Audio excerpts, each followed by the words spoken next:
How's it going, you guys? It's Scott with Everyday Home Repairs, and today I'm going to answer a question that I keep getting in the comment section, and that is, what tool belt are you using?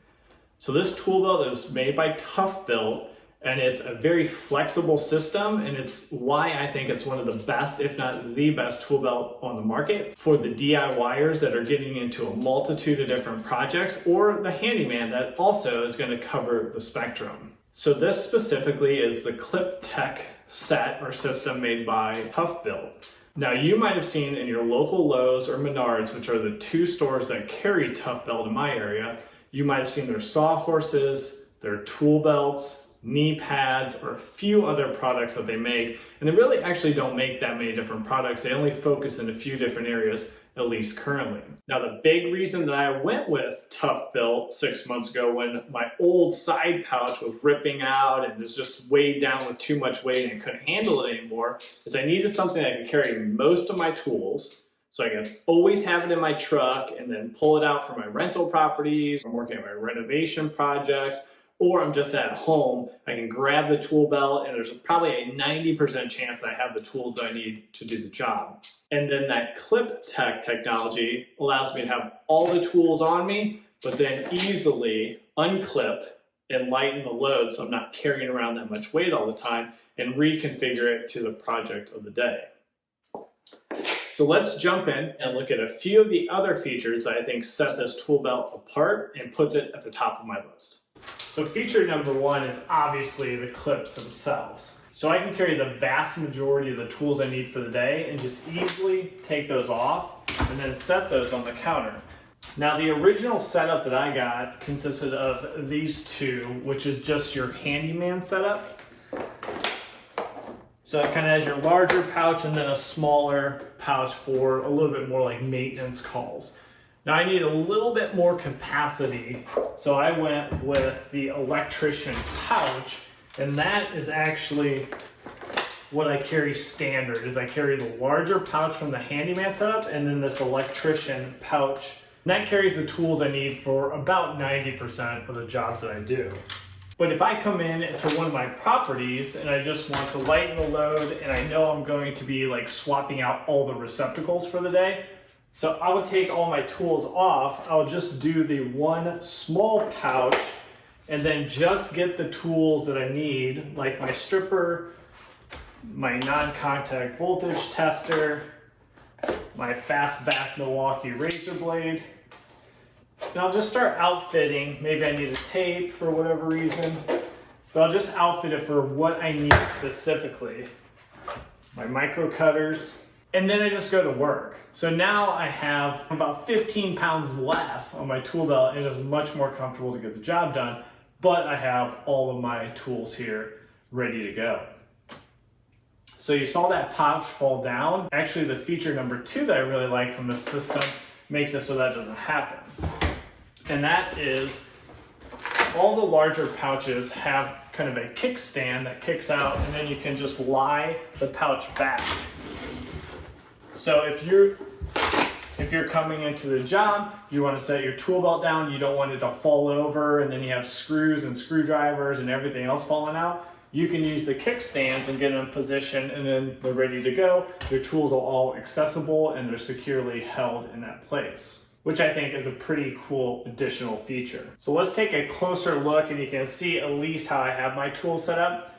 Just like most tool belts like this, there's probably 15 other features that I'm still not even using. So actually, if you know some features I'm not using or using incorrectly, jump down in the comments and let me know. I always really appreciate having your guys' feedback and learn a ton from everything that you guys know as well. All right, so here's a closer look, and this is the larger pouch from the Handyman original 3-piece set that I bought.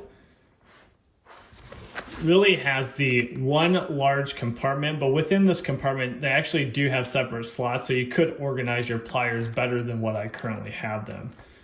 All I have is my scraper, torpedo level, a bunch of different pliers, strippers, linesman's pliers, tin snips. I have some zip ties up top, my carpenter pencil. I do hang some things off the front, like my non-contact voltage tester and then that razor blade from Milwaukee. And then I keep my go-to electrical products, electrical tape, my outlet tester, and then my micro cutters on the bottom. I keep a few, I try actually not to do this, but I do keep a few screws and wire nuts and garbage in the bottom of that front pouch, which is actually a wide mouth pouch for screws and nails if you're doing that type of project. Then for the electrician pouch that I bought, and you can look down the description, you'll see I'll give links to exactly these to the Amazon site.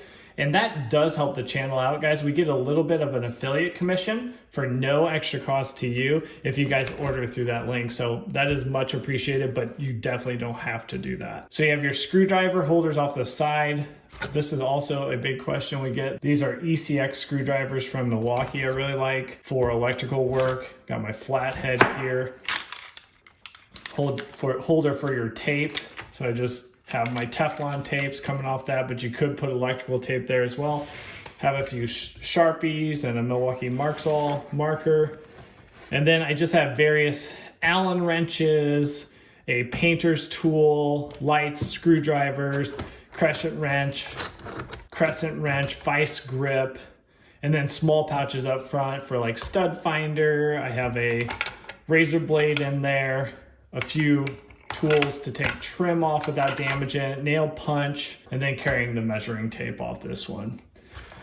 Now there is a pouch off to the side, which I have used for kind of miscellaneous pouch. So that is a look into my setup. Again, nothing's perfect and I'm not even utilizing this to the fullest, I'm sure, but it's working out really well for me so far. So that's it. I really just wanted to answer that question a little more detail so I can point somebody to this video when that question comes up again. Overall, I've been very happy with the overall functionality of this tool belt, but also I'm putting quite a bit of weight off this, and some of these plastic parts are probably of concern to many out there. And I've been very happy. I've had no issues and actually no indications of any sort of wear where within 12 months it looks like this thing's gonna fail. I think Toughbuilt really thought through the design well, and it's definitely met my needs and really even surpassed it. One thing I'm doing in the future is I have a Cybertruck on order, which I should be getting at the end of 2021. That actually was a goal early on for the YouTube channel, is that I could grow the YouTube channel to the size where it would buy me this crazy pickup truck called the Cybertruck. One thing I'm really trying to do for that is to set that truck up so I have a much better assortment of tools and the truck's just more capable from a renovation and just handyman perspective. So Toughbuilt does make rails for these pouches as well. So when you get home or get to your truck, you can hang those right in place and then have them readily available again at your home or within your truck. So again, a big bonus for the system where you can make the tool belt fit a lot of different needs. So let me know what you guys think. What did I miss from Toughbuilt's perspective, or what other products am I missing? Is there another tool belt out there that you prefer and you think puts the Toughbuilt to shame? Appreciate you guys' comments, and we'll catch you on the next video. Take care.